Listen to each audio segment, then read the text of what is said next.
Ada seorang syekh cerita dalam salah satu ceramahnya, cerita tentang seorang dokter perempuan di sana, di Arab Saudi. Ada seorang anak lelaki bawa ibunya masuk ke dokter ini, subhanallah. Ibunya ini gila ya. Anak-anak muda belum nikah, dia bawa ibu. Nanti ibunya tersenyum sendiri, ketawa sendiri. Masuk ke ruang dokter itu, mejanya dokter diputerin sama ibunya. Anaknya minta maaf, ya dok kata dia, sekali-kali nanti ngeliat di televisi dokter itu ada gambarnya Ka'bah. Ibunya ngomong, nak kau bukan nak ngomong, kamu bohong mat kau bohong sama ibu. Katanya mau dibawa umroh ibu kata dia.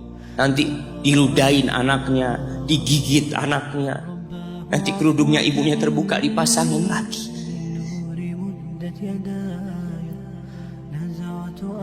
Itu dokter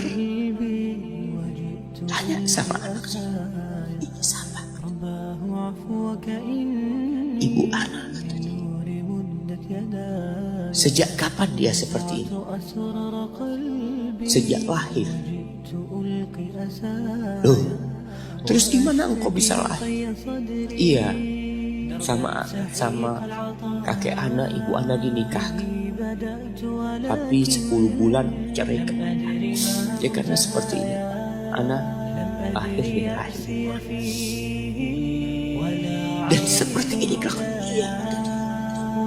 Engkau berbakti sama dia, kata dia. Dia kan gak kenal sama engkau. Iya, dia gak tahu sama anak, tapi Allah tahu kalau dia ibu anak.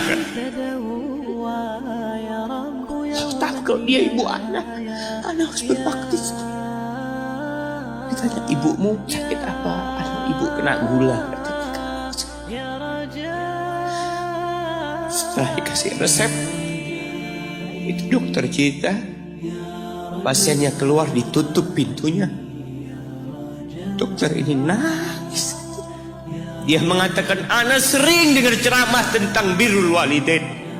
Ana sering mendengarkan tausiah ustaz tentang berbakti kepada orang tua, tapi ana baru sekarang melihat kebaktian seorang anak seperti anaknya. Ibunya gila, dia tetap berbakti. Dan dia mengatakan, iya ibu anak gak tahu sama anak, tapi Allah tahu kalau dia ibu anak. Dan yang ngasih wasiat supaya kita berbakti sama orang tua itu Allah, jemaah. Apapun yang dilakukan orang tua kita.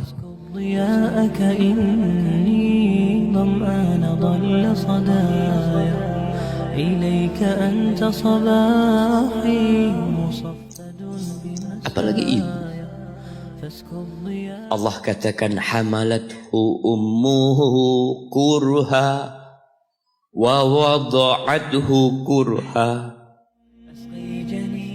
Ibu kita, hamil kita itu dalam kondisi yang sulit.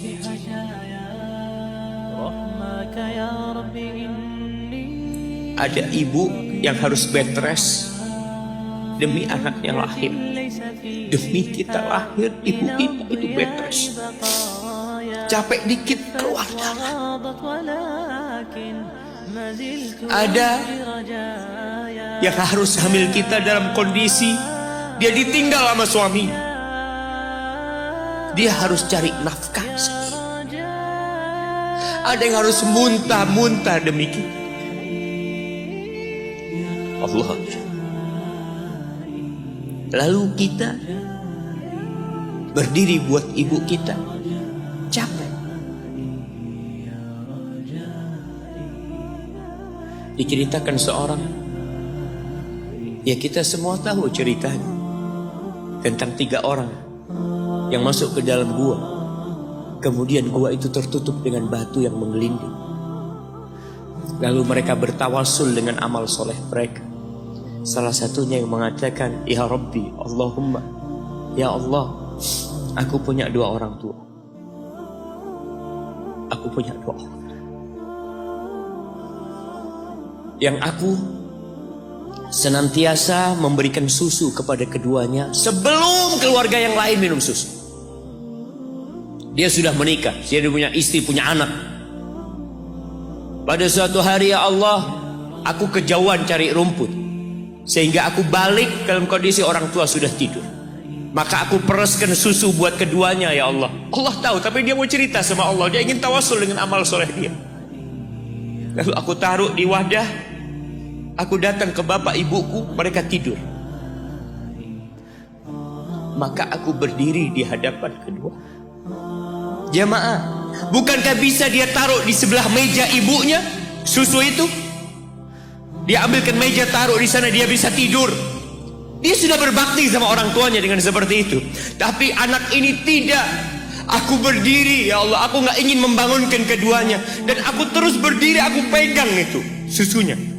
Sampai mau subuh bangun, aku serahkan kepada kedua. Anak-anaknya nangis minta susu. Kata dia, lah, sampai bapak ibu aku minum. Kalian jangan minum. Kita kadang-kala sudah menikah lebih peduli sama istri kita, lebih peduli sama anak-anak kita. Nggak ada hadis yang mengatakan anak itu pintu surga, jemaah. Yang ada itu orang tua pintu surga. Kita peduli sama anak-anak kita. Beli oleh-oleh buat istrinya. Ditelepon istrinya mau apa, kepingin apa. Pernahkah engkau telepon ibumu? Tanya, Umi kepingin apa, Umi? Ana lagi dalam perjalanan, Umi. Jangan. Itu anak, Masya Allah, dia berdiri. Kenapa dia kuat, jamaah? Karena dia tahu Allah yang nyuruh dia berbakti. Mungkin tidak ada yang melihat berdirinya dia, tapi Nabi ceritakan berdirinya dia. Dari malam jamaah sampai pagi, berapa jam dia ingat, ibuku hamil aku 9 bulan. Capek. Ana semakin tahu dengan tugas besar seorang ibu dan pengorbanan seorang ibu. Setelah Ana menikah, setelah Ana tahu bagaimana istri Ana hamil, ketika dia harus tidur gak enak, makan muntah aja, Ana melihat istri Ana sampai lemas dia. Ana ingat begini ibu Ana hamil. Lalu kita lupa, jemaah. Kita sok sukses, mungkin engkau lebih sukses dari orang tua. Tapi kalau nggak ada bapak ibu, engkau nggak akan pernah lahir di muka. Allah ceritakan ibunya hamil dia. Wa wada'athu kurha, dan melahirkannya dalam kondisi sulit. Kadangkala perut ibu kita itu disobek demi kita keluar dari perut ibu kita. Antum meninggalkan luka di ibu, itu dijahit. Kalau antum anak ketiga, Allahu Akbar, berapa kali dibelah perut ibu kita aja. Tubuhnya jadi jelek gara-gara kita. Tapi dia nggak peduli, yang penting antum lahir dengan selamat. Kalau ibu kita dikasih pilihan, ini nggak bisa diselamatkan, salah satunya akan meninggal. Kira-kira apa kata ibu antum? Iya, nggak apa-apa dok, selamatkan bayinya dok.